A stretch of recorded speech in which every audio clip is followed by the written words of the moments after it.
ગીર સોમનાથ જિલ્લાના વેરાવળ તાલુકાના સુપાસી ખાતે આહિર અગ્રણી હીરાભાઈ જોટવા દ્વારા દ્વારકામાં ઐતિહાસિક અને વિશ્વ રેકોર્ડ યોજનાર આહિરાણી મહારાસ મહોત્સવમાં ભાગ લેનાર 8500 જેટલા મહારાસ આહિર સમાજની બહેનો તેમજ બિહાર, યુપી તેમજ ગુજરાત સહિત અન્ય રાજ્યોમાં આહિરોની ઉપસ્થિતિમાં સ્મૃતિ મહોત્સવ યોજાયો હતો.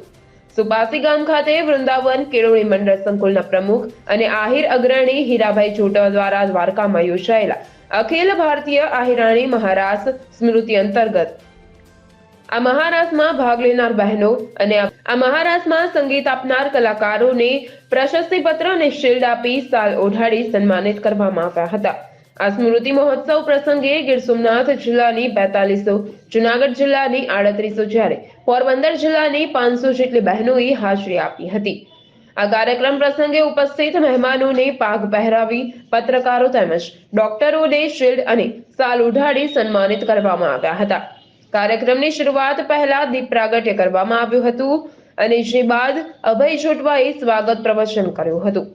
આ પ્રસંગે આશીર્વચન આપતા કલાકાર ડોક્ટર મહાદેવ પ્રસાદ મહેતાએ 16,000 ગોપીઓએ મહારાસ લીધું હતું તો ભગવાન કૃષ્ણએ આવવું પડ્યું તો પછી આ 45,000 બહેનોએ મહારાસ લીધો હતો, જેને ભગવાન કૃષ્ણને અર્જુન પ્રત્યે પ્રીતિ સાથે સરખાવી તે મુદ્દે ગણમાં પણ દોષ ન દેખાય તેવા અર્જુનને અનુસૂચ કહી જ્ઞાનના અધિકારી બતાવ્યા હતા. તેમ દેવાની વૃત્તિ, મીઠું બોલવું, ધીરજ, યોગ્ય સમયે યોગ્ય નિર્ણય અભ્યાસથી ન મળે, આ ચારેય ગુણો સહજ છે. આ તમામ ગુણો હીરાભાઈ જોટવા અને તેમના પરિવારમાં હોવાનું જણાવાયું હતું.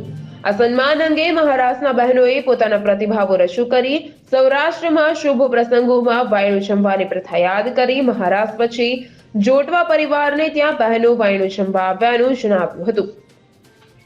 આ પ્રસંગે દિલ્હી કેબિનેટ મંત્રી જગદીશભાઈ યાદવ, એડવોકેટ હેમંત યાદવ, નરેશ યાદવ, નીતિન યાદવ સહિતના અનેક મહાનુભાવો ઉપસ્થિત રહ્યા હતા. તો આ કાર્યક્રમ ભલે સમગ્ર આહિર સમાજનો ન હોય પરંતુ ઠેર ઠેર સમગ્ર સમાજે બેનરો મારી સ્વાગત કર્યું હતું. એટલું જ નહીં, આ ભવ્ય કાર્યક્રમમાં ભોજન, પાર્કિંગ, મંડપ, લાઇટ ડેકોરેશન, સમિયાણું સહિતની અન્ય જવાબદારીઓ અને વ્યવસ્થાઓમાં સર્વ સમાજ જોડાયો હતો.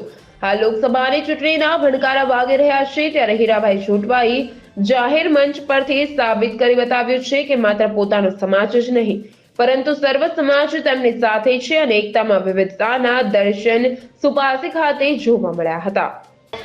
અને ખાસ કરીને ગીર સોમનાથની 4200 બહેનો, જુનાગઢની 3800 બહેનો, 533 પોરબંદરની અને કમિટીઓ બહેનો, આ બધા જે આવ્યા છે એમનો ખૂબ ખૂબ આવકારું છું.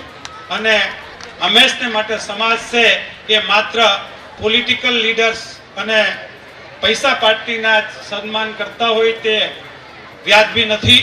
સાથે સાથે કલાકારોનું, લેખકોનું, પત્રકારોનું, સાધુનું, પ્રોફેસરોનું, ડોક્ટરોનું, વિશેષજ્ઞોનું, રાજુભાઈ બધાનું જો સન્માન થાય તો જ એને સમાજ કહેવાય. એમનો એક નમ્ર પ્રયાસ કર્યો. એમાં સમયની પાબંદીના લીધે મુખ્ય માણસો જેને સાંભળવા ઘટતા હતા એવા રાશીભાઈ, ભગવાનભાઈ, ભીખુભાઈ, હેમંત ખવા, વિક્રમભાઈ ખાસ કરીને એમના વક્તવ્યનું એમણે દાન આપ્યું એટલે એમનો વિશેષ આભાર માની વિરમું છું. જય મુરલીધર, જય દ્વારકાધીશ. खूब खूब आभार.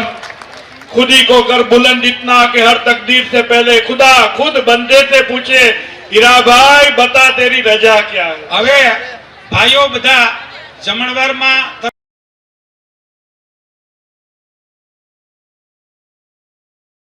પ્રદીપ નિંબારક સાથે CN24 ન્યૂઝ વેરાવળ. હવે જુઓ દેશ દુનિયાની તમામ ખબરો તમારી આંગળીના ટેરવે. ઉઠાવો મોબાઈલ અને ગૂગલ પ્લે સ્ટોર પરથી ડાઉનલોડ કરો અમારી CN24 ન્યૂઝ મોબાઈલ એપ.